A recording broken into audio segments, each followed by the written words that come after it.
2 nights ago, Bill O'Reilly goes on and talks about how NBC won't talk about the drone strikes. Insane. Now, NBC broke the story, so it was an epic fail. It's hilarious. He was comparing it to how NBC, they complain, they can't hate waterboarding. I love it. He's just, why don't you hate waterboarding? But well, that's the point. They talk all about waterboarding, but they didn't bring up the drones. So. Yeah.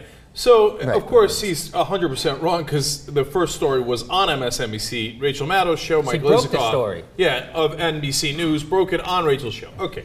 So, how's he going to recover from that? It's on tape. It's ridiculous. So, he goes on last night and has this to say. Now, last night I talked with Bob Beckel about the difference in analysis on the subject of waterboarding as compared to killing people with drones, a policy President Obama embraces. I put forth that over at NBC News and other media places, they were hysterical over waterboarding, but muted over President Obama's drone attacks, at least until yesterday. Immediately, the far-left machine cranked up. O'Reilly didn't say that NBC News broke the drone memo story. He's a deceiver. True. I didn't say NBC broke the memo story because we weren't talking about that. Waterboarding versus drone strikes. But once again, we have a propaganda campaign designed to make ignorant people on the left even more ignorant. One of the great assets that people have that's undervalued is no conscience. Like, a lot of the bankers make a ton of money because they have no conscience, right? Not because they're the smartest guys in the room. Some are, but some aren't. Just have no conscience. Well, O'Reilly lies without a conscience. So he says, oh, I didn't say that NBC and MSNBC wasn't covering it at all. I just said as opposed to waterboarding. And he said in the middle there, oh, just yesterday they started covering it, but before that they weren't covering it. Well, that doesn't make any sense. They're the ones who broke the story days ago, right? And in case you were wondering, we've got him on tape, right? From the first day. From the first day. Like, he has tape of that conversation with Bob Beckel. Turns out other people do too. Yeah. And so in case you were wondering if he meant like, hey, they haven't covered the drone story at all, watch. NBC News, I thought they were going to like melt down over there. You heard anything on NBC about the drones?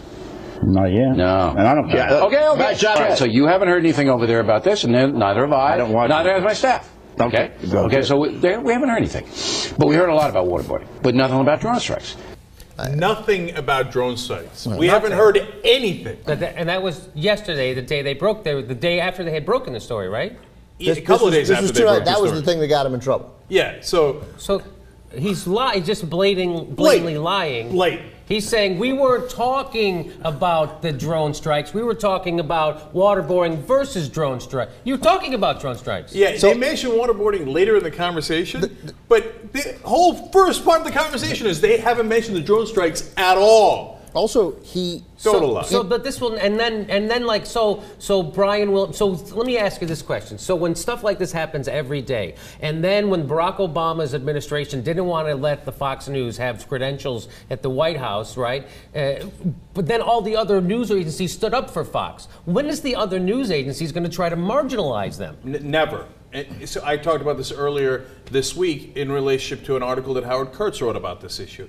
And they always circle the wagons and they protect Fox News. Why? A third of them already worked at Fox News, a third of them plan to work at Fox News, and at least 2/3 of them have a friend that works at Fox News.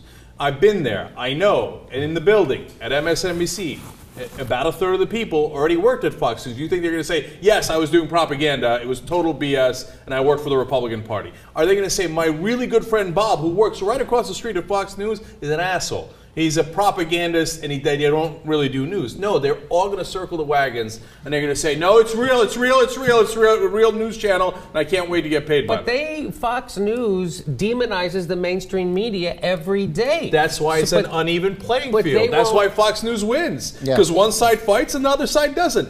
And it's genius by Roger Ailes. He says, look, this is what I think of you. Bam! And then he says, oh, no, you better not respond, otherwise I might not hire you one day.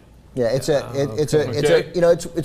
also in our mentality. It's in our DNA a little bit. I was watching the Ed show with my girlfriend, and Ed did a segment on Steve Doocy, being a douchebag, and And she was like, God, it's just a waste of time. I'm so tired of hearing people just complain about what other people said. She was like, you're a news show. She's talking to Ed. Tell me something. Inform me of the events of the day, right?